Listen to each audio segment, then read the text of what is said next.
natural and supernatural worlds that surround us. Here we delve into those topics that challenge us to think outside the limitations of realism, where we test the boundaries of imagination and are forced to think outside the confines and restrictions of what is normal. We are the creators, the writers, the artists, and the insane. Welcome to our weird realities. Happy Thursday, Weirdly. This is Hadley, and I am here with Rich and Scott. We are missing our fourth duck, Mr. Alan Gamboa. He is busy this evening. So, he's burying bodies. yeah, I am eager. Started. I think that we behind the scenes we were already starting to talk, so we might be a little bit early. But I'm going to hand the show over to Rich. Let's go with you tonight.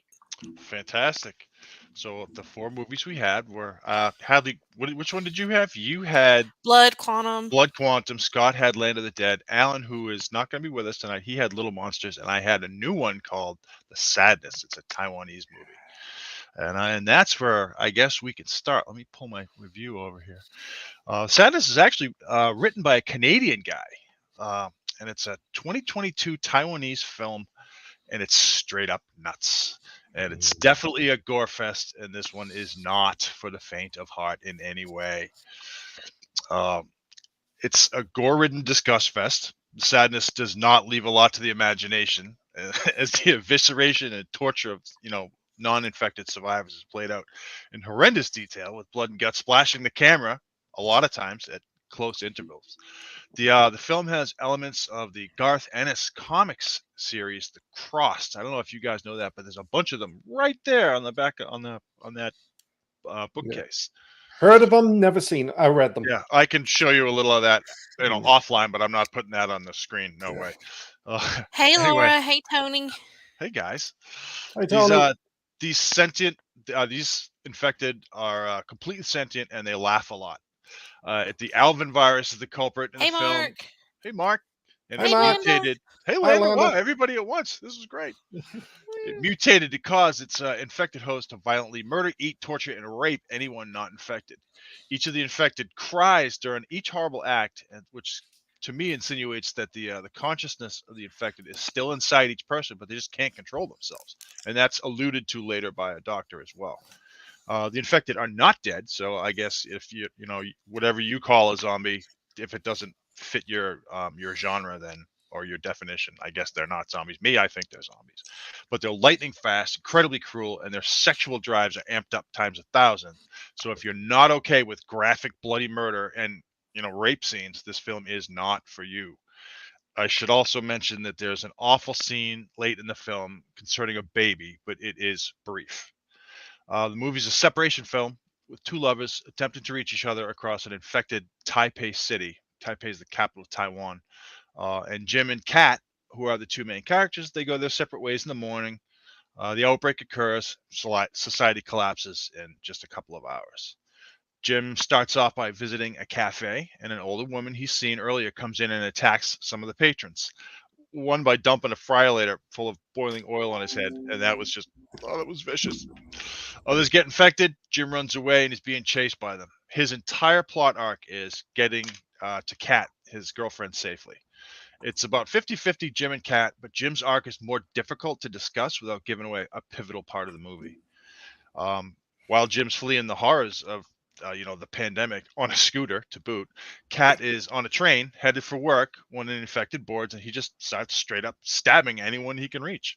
He's got a knife and he just like stabbing people. More people start to turn into the savages on the train, killing anyone they can in disgusting and oftentimes perverted ways.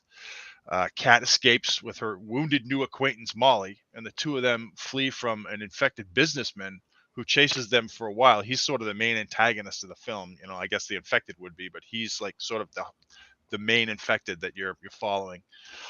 He chases them through the train station and ultimately into a hospital.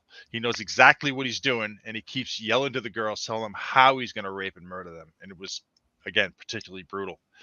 Molly she gets infected in a terrible way while in the hospital, and Kim keeps running from the businessmen and other infected until she meets a virologist who takes her prisoner and keeps her in a well-fortified maternity ward. In a shocking turn of events, because this never happens, the scientist turns out to be crazy as a shithouse rat, and he's done horrible things in the maternity ward in an attempt to find a vaccine for the infection. Jim finally makes it to the hospital, and that's where I'm going to leave it because I don't want to ruin the ending for anybody who hasn't seen the film. I found the sadness entertaining, but it was never really scary. The infected were creepy, sure, and there was tons of body horror, but there wasn't a lot of tension, at least not for me. The only time the zombies were scary was when there were swarms of them or when they were in tight areas like on the train. That was a little scary just because you didn't know how you get away. Other than that, the zombies anyway seemed easily defeatable, as they sometimes enjoyed the agony they were receiving when they tried to hurt others and they get shot or stabbed or smacked or whatever. But they did display a sense of self-preservation in some respects, so ultimately they overran humanity quickly. Sadness only took a month to film. It was only 28 days, and it won several horror and nerd awards. But as of now, I read it earlier today that it had only made less than $250,000 worldwide. But I did read that the global box office is down 50% from pre-pandemic levels, so that's likely part of the poor monetary take on a well-received horror movie. That's more or less what I have. What did you think, Scott? I really enjoyed it. I liked it because it was so over the top, and they did things that were shocking that probably says a lot about me. It piqued my interest because it wasn't your typical cities running amok, people are eating each other, people are killing each other. I mean, they were taking a sadistic sexual pleasure in torturing each other. And even some of those being tortured were getting a high on it. Like when the kid, Jim, goes to the park, and he sees the four kids, they've beaten this guy up, they wrap barbed wire around a pole, and they keep on ramming his crotch into the pole. So Jim goes in to save him. And then the victim gets mad at him because he was just about to get off when he interfered. It was Molly in the hospital was Molly in the hospital was just like, wow. I said to myself, they're not going there. They're not going there. They did. Hey, Sylvester. Yeah. You know what it reminded me of a little bit? George Romero's The Crazies. Yeah, a little, actually. Right. Except George Romero kept it a little bit more low key. I agree with you. The scariest scene was the scene on the subway, but I think that's because that could happen today. Yeah. I don't think that's not a big issue in Taipei, but I could, I'm watching that thinking, oh my God, if somebody grabbed a knife and just started stabbing everybody, you wouldn't know what to do. Yeah, there's no place to go. There's no place to go. If you don't have a weapon to defend yourself, it takes you by surprise. I liked it. There were some scenes that to me were just ridiculous, but I understand why. Like when the president was giving his speech, unnecessary. Yeah, it was unnecessary, but I know why they were doing it. Sure. Nobody's immune. Nobody's immune. And I also watched it in the concept that this movie was made when the pandemic was starting to get out of control. And before it settled in, before we started dealing with, I see a lot of the, the fear of COVID in that movie. Agreed. Yeah. I agree. Absolutely. So all of the sadistic stuff, all of the rape and the torture and the way they were laughing, all of that is taken from the Crossed comics. I got a bunch of them right here, actually. And I don't know if you guys have ever seen these, but they are just. I've seen them. It is so that's another level of just horrible.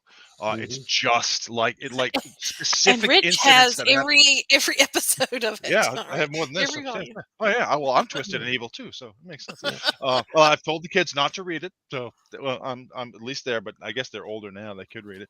But there were specific things that happened in the sadness that were taken directly from the Oh, crossover. really? Yeah. So, I was a little surprised that the Taiwanese did the movie. yeah, me too. They're very mellow. They've not really done anything in the horror. China has done it, Korea, the K zombies, and the Japanese. If that was a Japanese movie, it would have been like, okay, this is kind of mellow for Japan. Yeah. But I thought it was great. I was fascinated by it. I really enjoyed it. I'll probably wind up watching it again. Yeah, I think I'm going to need to see it again just to get some of the nuances in there. But like I said, what I want out of a zombie movie is to be scared, and it was just never scary. No. It was Yeah. I was never frightened. It was disgusting and gross, and of course you get that out of a zombie movie too. But for me, like the first season of The Walking Dead is just terrifying. Every episode you're just scared shitless, and that, I mean, maybe I might be sensitized to it as well, but this particular movie, I just went through it thinking, well, that's gross. Yep, that's nasty. Oh, this guy's gonna go this way, and I was just never scared. But I did like it. I did like it. What do you say, Hadley? Well, I feel like I watched a different movie from y'all. Okay. There were things that I could have liked, but the sexual deviance, the sexual torture, things like that, I just, that's not funny to me, and it's not worth watching. So it was very uncomfortable in a lot of scenes, like the girl being stalked by the crazy man from the train. Those were the scenes that I had the hardest problem with. Well, that was aimed at women. That was Well, aimed it worked. I know it was supposed to make you uncomfortable and scared. But I'll, like, on a, okay, this is creepy factor, the old lady on the roof, that was and her coming and showing up with her little feet in the restaurant, that was the worst part of the movie to me. Because the creepiest. Well, yeah, because I mean that's what the whole movie should have been to me. That's my kind of zombie stuff. Is, oh, look, there's that creepy old lady. Is she okay? Lady, are you okay? Hey, lady, and the neighbor, when he got his fingers cut off. Excuse me. Oh, Spoiler. yeah. I really liked that, because that's not something you usually see. You don't usually see see our that coming. hero.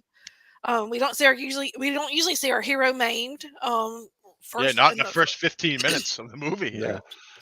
Yeah, so those were the aspects I liked, but which they did have some good effects. I like my horror effects. They had some great effects, but like I said, it was just too real in a lot of ways with the stuff that I didn't like, because that could happen and does happen. And it did have a lot of the COVID culture, just very, obvious. But it was not a favorite, Rich. I will say Landa warned me. I think you owe her an apology. I did. I already said I'm sorry. I'll say it again. Sorry, Landa. It was a gruesome movie. It was very gory. And if that's your thing, it check. It checked all the boxes. But like I said, for me, I like my horror a little more subtle, a little more I like surprises and the build up and things like that. And this just missed it for me. So sorry, Rich, I'm not a fan. Sorry, okay. Tony, not a fan. It wasn't a for me. I like Hobo with a Shotgun better than I like this one. No. I did not.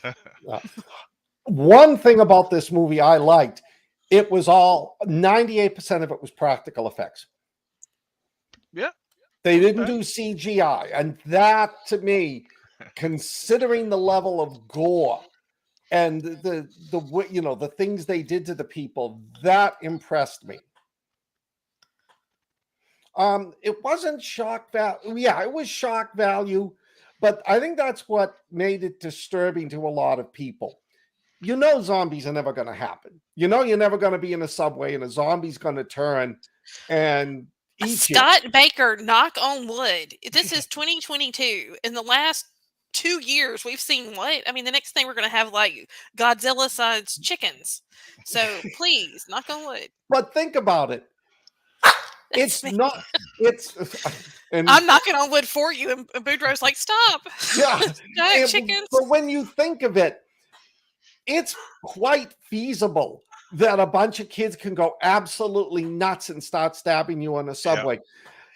Yeah. It was the sadistic value of these people, like when they were breaking the kid's arm on the stairs. Yeah, you know, yeah. that's what got me, because I could see that happening to someone. Excuse me. Yeah, okay. There are twisted people that are out there like that. Okay, we've got zombie author Sylvester Barzy in the house, and he is saying that this movie really does speak more to the taboo in the horror genre, like Last House on the Left and I Spit on Your Grave, and zombie movies don't have much of that. But he does think if someone enjoys it, so. And he goes, I'm sorry, I want to make sure that our listeners are aware. These movies, they would enjoy the sadness. Yes. Okay, sorry. I want to make sure that all of that's people know. True. He's absolutely right. And me, I'm not a guy that goes in for gore just for gore's sake. I mean, if it's got a purpose and it's, well done, it's great. But like Tokyo Gore Hotel or Tokyo Gore Police was just, it was like, let's just kill everything that we can in the most horrible, disgusting way. And the sadness kind of did that too, but it was pointed. There was a reason for it. Right. It was a political statement. I guess so. Tokyo Gore Police was just fun. Yeah. Yeah. I mean, come on, when she cuts off the guy's head and it's like it's a fountain of blood. Yeah. Yeah. Well, there was some of that in this too. Yeah. But yeah, not nearly as much as Tokyo Gore Police. My pick. Yeah. I remember. No, I really enjoyed that. This was on my to watch list, and when Rich, you picked it, it was like, oh, good. Now I've got a reason to watch this. Same, Tony. And Tony's saying that he loves gore as long as it's practical effects. Right. Bring it on. Yeah, and this movie had some great practical effects. Yeah, I mean, they were talking, Sylvester says he wants to know why and how people were turning, and that it just bugged him that we didn't know. Well, we never did find out. Well, it was definitely fluid borne, because if you were bitten or in some cases, raped or slashed by one of the infected, you became infected.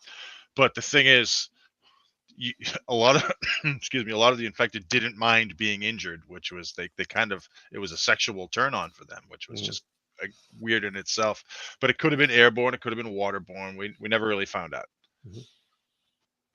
So what did you think about the end? I saw it coming, actually. I don't want to ruin it for anyone, but when the specific character you're talking about is looking into that little pond and he sees the mannequin head, I knew exactly what was going on right there. I saw it, the rest of it play out. And there's, towards the end of the film, Kat is supposed to go up and leave, and she does. And one of the things that you had to pay attention, but there's weapons fire on the roof. That's what I was gonna say. That's what that was the sadness to me. This movie good point. I like that. This movie could not have had a really happy ending, like #alive. Yeah, no, there was no way.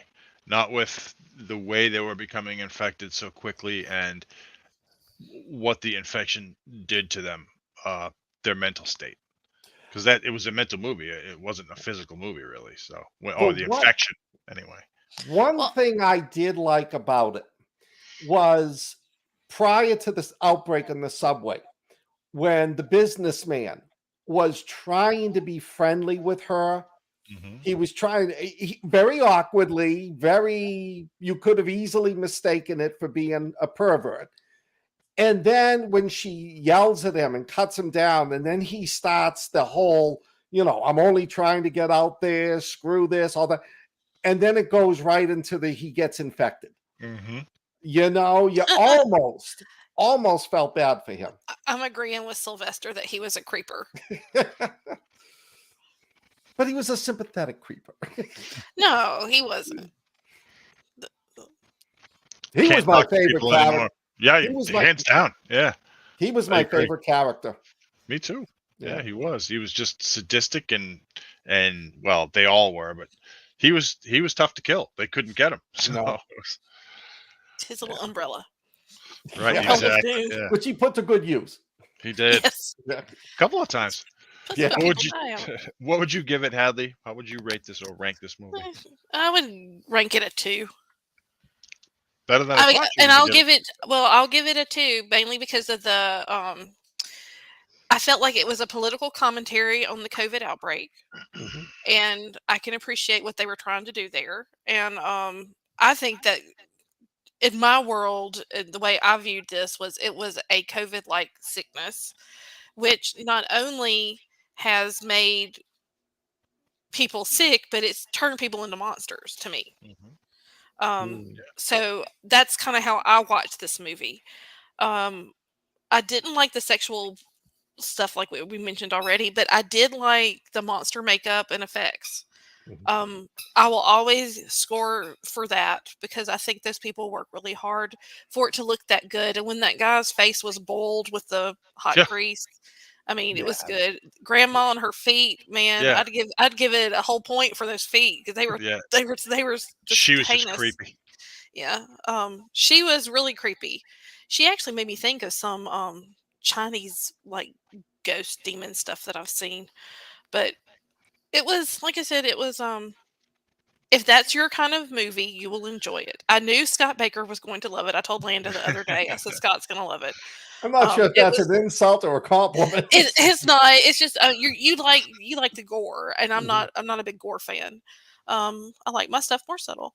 So I'm going to jump off with that and say let's go into Land of the Dead next because I'd like to compare. Well, we didn't rate it. I know. I'm giving y'all time, but I'm saying let's go to yours next. Okay. What would you give it? Oh, she gave I'd give it a 4.3. That's pretty high. I'm going to give it a 3.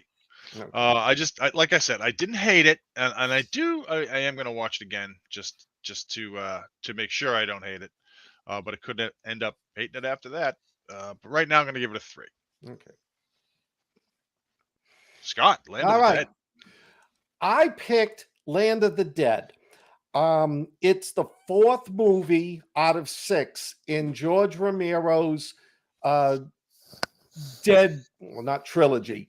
It takes place and every movie he made was about 10 years later. So this one was made in, I think, 2005. His first 3 movies, everybody who knows Romero realizes he made zombie movies with an underlying social theme. This one was about 50-50. I still thought it was good. The whole thing, it takes place years after the zombie apocalypse. This island, Fiddler's Green? Fiddler's Green. There's this island. It's assuming it's like Pittsburgh. The bridges are blocked off. There's a river on 2 sides. This is where everybody's congregated. And Dennis Hopper, as Kaufman, has created this society. If you've got money, if you've got power, you get to live in Fiddler Green. This huge, tall, not being political, Trump Tower-like building. Where I'm not being political, but it's the only thing I can think of. And the movie starts with the 2 main characters, Riley Denbo, the good guy, played by Simon Baker, and Colo de Morta, played by John Leguizamo, who does a fantastic job in this movie. They're leading a run into a suburban city to get supplies. And you set it up pretty good because while Scott Riley is going in to get supplies, medicines, things like that, what was his name again? Leguizamo. No. De Mora. De Mora's team is in there. They're looking for alcohol. They're looking for cigarettes, cigars, anything that they can sell on the black market. And one of the people gets bit. They have to put him down. They leave the town, and Denbo's group is coming out. They're trying to escape. Demora's group is going after zombies. They're purposely shooting them in the head. They're tormenting them. And there's one zombie. In this movie, the zombies have sort of progressed a little bit. Probably they've evolved to the point that they're starting to go back and do what they used to do. Big Daddy is the main zombie. He was a gas station attendant. So when one of the motorcycles runs over the bell, he comes out and picks up the nozzle looking for the car to fill. He gets infuriated the way the humans are treating the zombies. They're just killing them, not to like, oh my God, you're about to kill me, just for the fun of it. And he organizes them in like a primal wolf manner, and they follow the convoy going back to Fiddler's Green. When you get to Fiddler's Green, you see the disparity. You see Dennis Hopper, you see Kaufman and how they live, high luxury apartment buildings, penthouses, fine restaurants, beautiful shopping, and everybody else in the city lives in poverty. You find out that Demora is the cleanup guy for Kaufman. If Kaufman doesn't like somebody, if somebody gets in the way, either they kill them. Demora takes care and dumps the body somewhere when they're outside. They have this big truck called Dead Reckoning with rockets and machine guns, which they go into town, they get the supplies, they come back, and Demora is retiring. He's made enough money. He goes to see Kaufman and he says, okay, all the money you've owed me for all of the shit I've done for you, I want to buy one of the apartments. And Kaufman pretty much tells him, no, you're not worthy to live in this building. And when Demora gets upset, Kaufman pretty much tells the security guard, take him outside and kill him. Demora won't do that. Demora beats up the guard, grabs his crew, steals Dead Reckoning, and they're going to go out and destroy. They're going to go out to a place, and if Kaufman doesn't pay a huge ransom, they're going to destroy Fiddler Green. They're kind of running a little bit behind schedule because Big Daddy leads the zombies to the river's edge. And in one of the best scenes in the zombie movie, the whole zombie horde drops into the river. And then a few minutes later, they emerge on the other side on the island. Denbo, who was going to retire himself, is brought back in. And Kaufman tells him, you got to go. You got to stop Demora. I don't want to give away, if you haven't seen it, I don't want to give away the rest of the movie. It's a real huge social commentary on the 2000s. In interviews, Romero and Hopper said it's straight out anti-Bush movie. They don't like the way the country was back then. They're showing the disparity between them. The fact that the zombies are now starting to become aware, they're becoming woke. They don't like the way they're treated. They're not going to eat. They're going to get revenge. It's a really good movie. A lot of action scenes, a lot of good zombie gore, and there's a ton of Easter eggs in it. We can talk about those in a minute, but it was like I was having fun picking up all the Easter eggs in the movie. For example, Simon Pegg and Ed Wright, who was the director and the writer of Shaun of the Dead, Simon Pegg naturally was the main character, have a cameo in the movie. But I'll let you figure out where their scene is. Yeah, Sylvester, Big Daddy was the best actor. Though I did like the cheerleader with the 9 on her chest. She had great makeup. She did. With half of her face. I actually met the two of them once at a convention. I got a picture. I'll have to copy it and post it online. Oh my God, he is huge. He's tall. He's big, and she's drop dead gorgeous. So what did you guys think of the movie? Ladies first, Hadley. Viva la Resistance. I love this movie. This is my favorite Romero movie. Yeah. I know it's probably not a favorite, but I love that it's after the apocalypse. I love that it's showing what people have done in the meantime, that they've kind of regrouped and they're reestablishing civilization. I like to see the trucks. I like to see the guns. I like to see the way they use the firecrackers. I love that stuff. And I love to see that anytime it's in any zombie movie. I love to see it.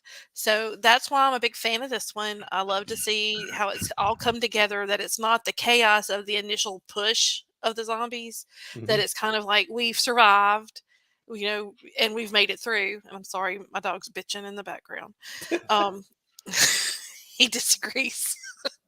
But yeah, this is one of my favorites. And like I said, political commentary aside, I mean, as one of my friends used to say, the only Bush that should have been in the White House was hers. So, yeah, there you go. Big Rose. I'm not going to go into the Bill Clinton. But yeah, like I said, this is one of my favorites. It's got Dennis Hopper in it. Come on, guys. Dennis Hopper was good.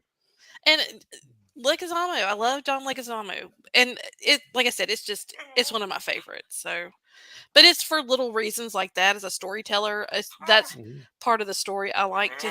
So sorry. Shh. He's saying he likes the movie too. He likes it too. He agrees. And so do I. I love this movie. I've always, since I went to see it in the movie theater, it was it is my favorite Romero movie. I really do like the 2004 Dawn of the Dead remake with the fast zombies, but I think Land of the Dead, it's the first one to have the first zombie movie to have continuously themed zombies. Like you get the band, and you have the gas station attendant, and you have the two lovers, and you have the butcher who, the guy with the machete who's Tom Savini. Yes, there was a ton of that in there, and I just like the way they did that. And again, take all the politics out of it. Just take the politics away, because you're right. It's an extremely all of Romero's movies are political, but if you take that out, this also has a ton of gore in it, and it's old school Romero gore. It's not the new stuff that just makes you want to puke. It was really nasty, pig blood entrails type of gore. The story was good. The makeup was fantastic. I mean, even the dead themselves. I mean, the two lovers, the one with the girl with the rip in her face. It was just phenomenal the way they did Big that. Daddy's teeth. Yeah, I love his teeth. I agree. I mean, Scott, thanks for letting us watch it this week, because this was a pleasant surprise, I guess. I haven't seen it in a long time, and it just reminded me of how much I liked it. But it brought back a lot of stuff about, and again, since COVID started, I've kind of been off zombies. I don't know if I've told y'all that, but kind of have been. It's kind of lost the lure to me, and this kind of brought back what I like about the zombie genre.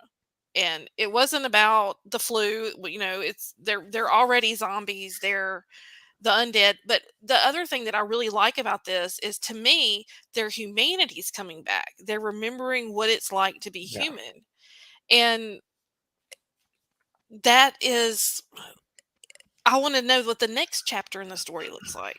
Oh no, you don't. Diary of the Dead. Yeah. No, you know what I mean.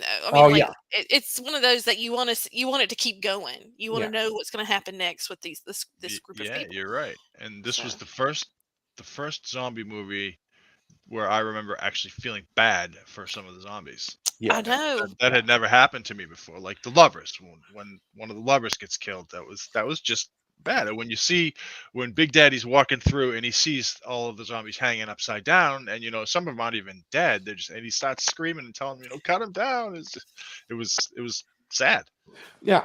Well, I mean, it had the three different groups. It had Kaufman and all of the rich elites. It had with the Irish guy. I don't know why they picked an Irish guy to be the leader of the resistance, but Dublin maybe. But you had the middle class that was struggling to get by, and then you had Demora's crew that were just cruel. They stringing the zombies upside down and using them for practice. The bar room where you first meet Asia Argento, where they're painting the zombies' mouths and then taking bets on which zombie is going to eat the human victim. By the end of the movie, you're happy the zombies win.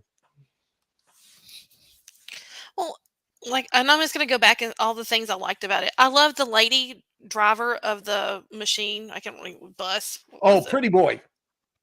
Yeah. She's like Tank Girl. It was just like she was just like a badass. I never thought of it. The characters were good. But it was it still had the campiness, but it still had the horror. And so it bridged that. And it's probably one of the first that kind of bridged that kind of campiness with the horror. Mm-hmm. Oh, I don't know. Fair enough. No, you're not wrong. You're right. So, Hadley, what do you give it? I'm going to go with a solid 4.25. Okay. Rich? This movie's going to get a 5 for me. Since I saw it the first time, I absolutely loved it. It's my favorite of the Romero movies. I agree with you on that, but I only give it a 4.7. There was still some of it that wasn't, but yeah, great. I think it was the better. Maybe Night of the Living Dead was a little better, but after this, Romero's zombie movies just tanked. Diary of the Dead and my God, Survival of the Dead, where I wasn't rooting for anybody. So, all right. I said I'd give it a 4.7. My mind. This is what happens when you get old. Too many zombie stories. Yeah. And so now, Hadley, in your movie. Okay, I picked Blood Quantum. I had not seen it, so this was a first. I enjoyed it. I really liked that it was a different spin on things. This comes, let me give them a little bit of details here. This is a 2019 Canadian horror film written and directed by Jeff Barnaby. It depicts the effects of a zombie uprising on a First Nations reserve where residents are immune to contracting the plague because of their Indigenous heritage.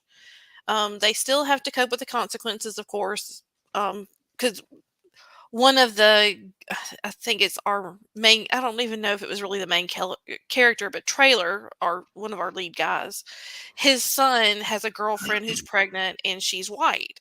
So they're helping white people seek refuge inside the reservation. And there's some disrest over that. And so one of the main characters brings in this infected girl and kind of is one of those let's just watch the whole world burn kind of scenarios. I liked it. This was I like original. To me, this was original.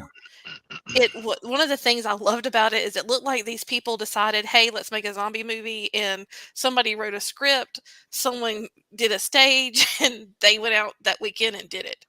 It was very, very gosh, I don't know what do I want to say? It just looked kind of granola-ish, maybe. I liked it. So I'm curious what y'all liked it or not. Scott, you should go first on this one. All right. I liked it.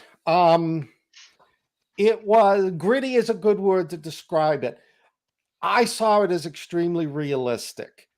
It was the tribal community dealing with it. I was floored with the first scene when they go to the deputy goes to the house and the husband is all freaked out, and he goes upstairs and he sees the wife who was pregnant eating its own baby. Well, let me say, weren't they addicts though? Weren't they? They were drug addicts. Yep. Yeah. They were drug addicts, but still, that to me was like, wow, if you're going to go there, this movie's going to be good. And I think it hit the right tone. I loved the first scene when after they've set up the encampment, when they're sitting out front, the one guy, the girl, they're cleaning the weapons. They got the zombie alarm system on the door. They cut off its legs. They hung it by its head. So if anybody gets near and warns them, it was good. And I did kind of like the fact that they were immune to it. So they were running the show, and some of them were treating white people the way white people treated them hundreds of years ago. So, Yep. Well, it was good. I enjoyed this one a lot better than I thought I would. Rich, just not a fan. All right, so I could not wait to see this movie.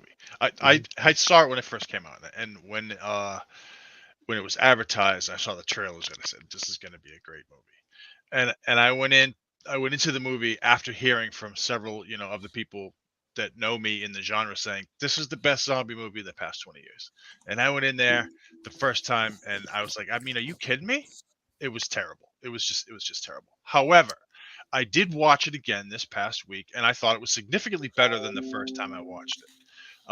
But still, there are a few things that really, really bug me in this movie. And these guys were survivors. They're Native Americans that have been surviving in a country that basically does whatever they can to suppress Native Americans. So they're survivors right there. One of them is a deputy. His father is an uncle. They're war veterans. One of them carries a friggin' samurai sword. They were the stupidest tacticians in any zombie movie I've ever seen. They did everything wrong. Everything. The fact that they were alive as long as they were was just horseshit. They never would have lived doing the stupid things they did. Hey, I know. Let's run down the stairs and hold the door, and everybody else can run. Stupid. You shut the top door. I mean, come on. It was that kind of stuff. And then at the end, I don't want to wreck it for anyone who hasn't seen it, but there's a scene where the grandfather, his one job is now to protect his grandson and his great-grandson. And he's like, you know what?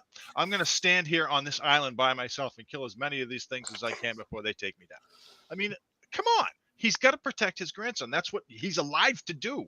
So some of it, I really enjoyed the take on the Native Americans being immune to whatever plague this was. They could be bitten and not infected, but every other ethnicity, could be bitten and infected. That leads me to believe that it was some kind of curse. It was a curse that didn't infect, Native Americans, but it was a Native American curse. So there's a lot of places to go there. I did I liked the character Lysol. He ends up being the bad guy, and I really he acted everything really well. Although he did a couple of stupid things again, but I don't want to say that I didn't like the movie. There were just aspects of it that I would have changed. It could have been improved, but it was a low budget movie. I know that.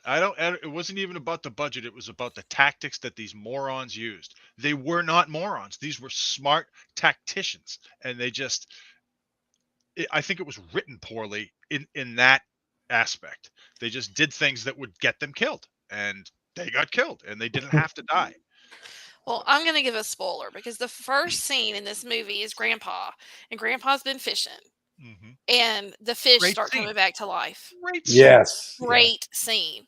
You don't see that. And I mean, I'm always really kind of wigged out about the animals getting the zombie book because we're just screwed if that happens. But so then the scene with the dog, and I love dogs, and that didn't even bother me because it was so well done. I mean, it was just like, oh no, what happened? And then it was like the surprise. And I loved it. I thought that this just had a really great story. It was a great story. Agreed. There was some little things with Grandpa, but man, there was some great scenes though, and agreed. The acting was great. Mm-hmm. I can't complain about the acting, but I think everyone should see this. To me, it was a good one. And again, all three of the movies that we saw all had a little bit of a political story to them. And a lot of times you'll see that in zombie movies. Sometimes not. Shaun of the Dead, not so much. But it was a great movie though. But it's this week was just really interesting with that. And I guess maybe it's okay that Alan isn't here and we don't talk about his, because I don't know how political his was, but these three were. Yeah. Well, I'm going to disagree with Rich a little bit. I like the fact that they weren't good tacticians. I mean, I was really impressed with the scene when he goes into the druggie's house and he sees the wife eating the baby and he freaks out and runs. That to me is more realistic. And that's okay. Yeah. Because anybody would have done that. Right. They're like, what the hell? That I'm on board. You're absolutely right there. But they're not big city cops. They are tribal police. They don't deal with tactics. They deal with, domestic violence, drunkenness, things like that. Which is everything a zombie outbreak is. Right. Everything is just domestic violence. Yes, I'm sitting there saying to myself, oh my God, but then they're not Navy SEALs. So I could see them making the mistake, except I agree with you. When he went all seven samurai at the end, that was just like, really? I was like, why does Grandpa have a Japanese sword? Well, that's it. I'm looking at him and it's like, is he part Japanese? And he's walking around with a samurai sword, but I guess it's more fun to kill a zombie that way than, with a shotgun. New movie, Hobo with a Samurai. Yeah. No, but I love the scene in the jail when the guy got sick. Yeah. I thought that was great. It was a good scene. Oh, I mean, overall, this is a good movie. Like I said, the first time I watched it, I didn't like it at all. And the second time, which was, I think, day before yesterday, I did. I enjoyed it, but there were things that just shouldn't have been. And back to the tactical point, Native Americans, these particular Native Americans, the way they had been oppressed for so long, would be tactical.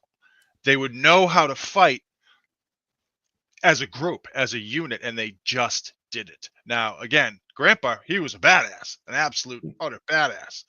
But the rest of them, even Michael Grey Eyes, he was kind of an idiot. I mean, he's a great actor, good looking. I know that the ladies like him, but he did some dumb stuff. Except the thing that you pointed out, everybody would have done that at the beginning. Yeah. Zombie, nobody knows what's going on. Yeah. Woman eating her own baby. That was just. Yeah, I'm out. I have things to do over there. I'm out. Yeah, give me my gun. I'm leaving. That type of thing. Mm. And I'm not one for baby eating in movies, but I love that scene. I thought that it was really well done. And again, with no budget, they had to just have a shoestring budget for this movie, and it was really well done. Mm-hmm. It had that realism. It wasn't gory by any means, but it just had that whole which I used to date a policeman, and that sort of thing happens, you know? Yeah, sure. So they walk in, they see that sort of thing, and that was just, it's not your normal zombie apocalypse movie, and I loved it. I felt like it was quaint. It was a palate cleanser, as Rich likes to say. I think that was the big sell for everybody. I think all the points you just brought up was why people really like this movie. It's got like a 98% or 92% on Rotten Tomatoes or something. Really? Yeah, it's really high. And I was like, I'm gonna rate the movie pretty high. There were things in the movie that just irked me. So, what would you give it? Ladies first. Ladies first. Your movie. I'm gonna go with a 4. I'd like to see it done with a big budget. No, I think they would ruin it. I think if they went big budget, it would become mainstream zombie. Maybe. I think Boudreaux agrees. Good boy, Boudreaux. Good boy. No, I think what made that one work was the fact that it was low budget, and they kept it tense on a low budget. There wasn't, like Rich said, there wasn't a ton of blood and guts and gore. I mean, even the scene with her eating the baby wasn't that. It was stunning, but it wasn't grotesque. Yeah, you knew what was going on. You didn't need to see the gruesomeness. You know, it wasn't like the sadness. I'm going to give it a 4. I enjoyed it. It was really good. The gruesome scene no one has mentioned was Lysol and the lady Trojan horse. The story about them. I'm trying to remember that scene. Yeah, I don't know. Are you talking about oh, yes. Oh, no, now I remember. Oh, yeah, it's giving me the willies. Okay. Yep. I'm just going to move a little. I remember that. That wasn't supposed to happen. Scott's rubbing his face, which just makes me think of it. Oh. I'm going to have to go back and watch the movie now. Okay. Well, there's a scene, guys, that is not PG. It's kind of, I guess, would you say it PG-13? Maybe. I don't know. Yeah, maybe rated R. Yeah, it's in some places. But yeah, it was grotesque, but again, not necessarily zombie grotesque. But again, like I said, I have 4. So what are you giving it, Scott? I give it a 4 as well. What about you, Rich? You know what? I'm gonna give it a 4 too. I didn't. I told you I didn't hate it. Not this time. I did the first time, but after the rewatch, I enjoyed it. I never miss an episode of The Walking Dead. I like The Walking Dead. I love watching The Walking Dead. But they really need to hire some kind of military technical advisor because they're just terrible with a lot of the stuff, and they did that here too. But that doesn't mean I don't like the movie. You know, it was just things I would have changed. So I'm going to give it a 4 as well. Okay. It's better than the sadness. Oh, no. I agreed. So I'm interested in what Landa thought since she didn't like the sadness either. You out there, Landa? She's getting a coffee. She was there a few minutes ago. Everybody's sleeping.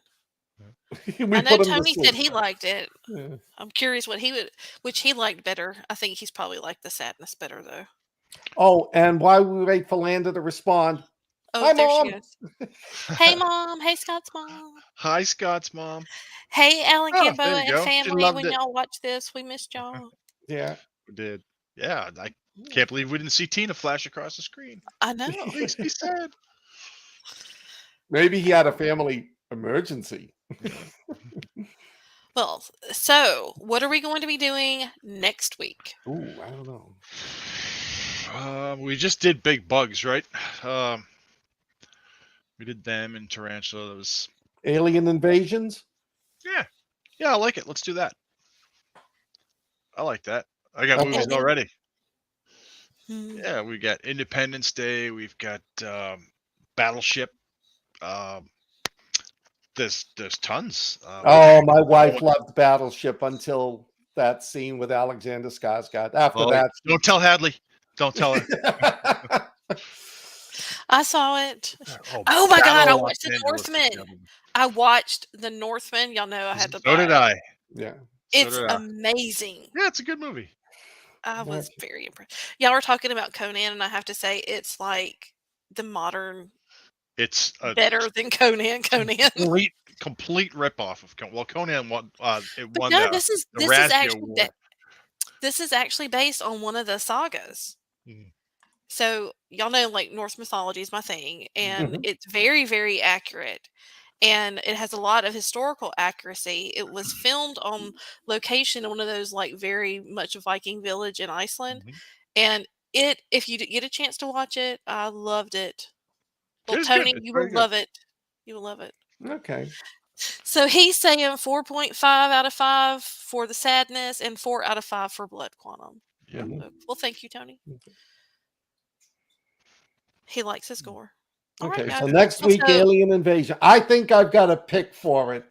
It's an alien movie, but it's not necessarily an invasion movie. Oh, Battle Los Angeles is my pick.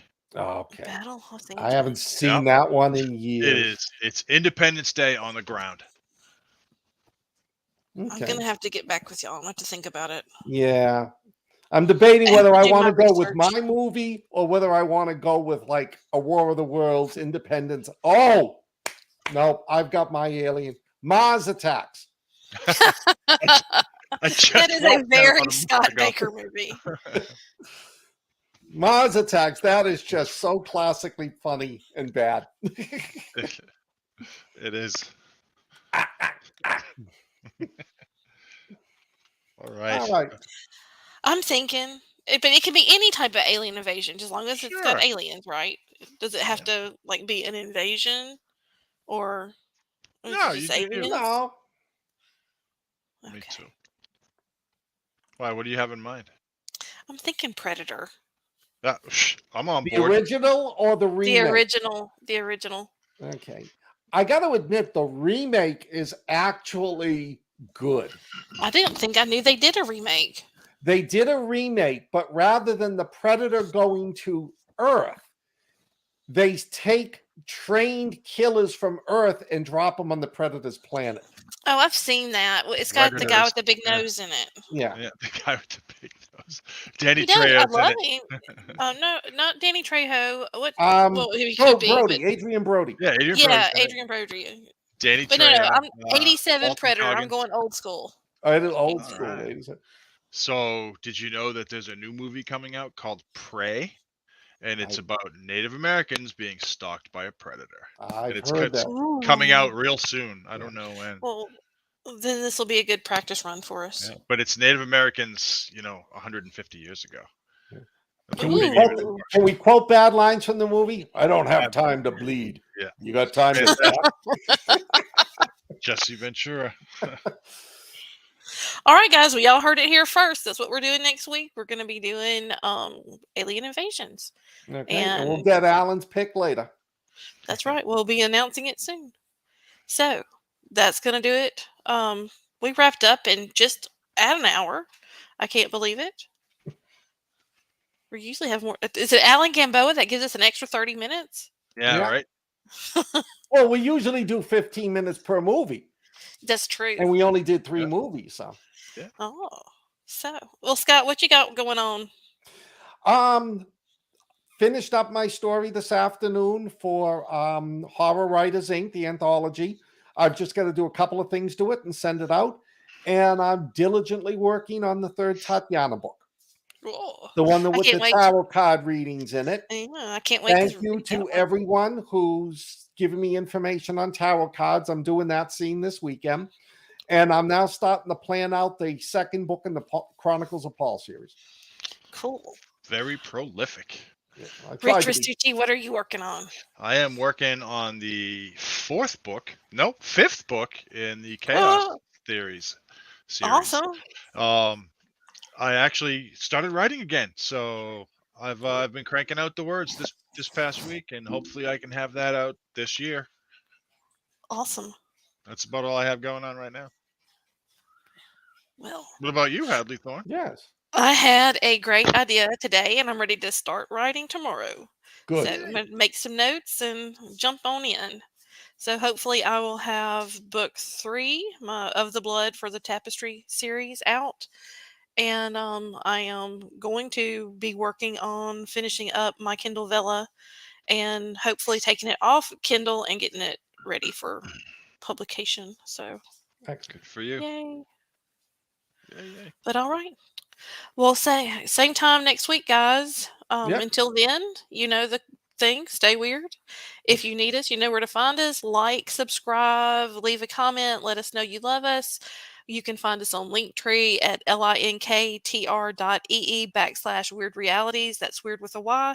And also, you can go by our website. Yes, we have one. We actually do blogs and things like that. Scott Baker's been known to drop a blog or 2 with a movie review. We also are partners over at Horror Writers Inc. Have a link there as well. You can go and see their books and who all is on board. Other than that, leave a comment. Again, subscribe. We're going to have hopefully a newsletter coming out pretty soon. And you never know what we might be up to. So until next time, guys, stay weird. Stay weird. Thanks, Ciao. everybody.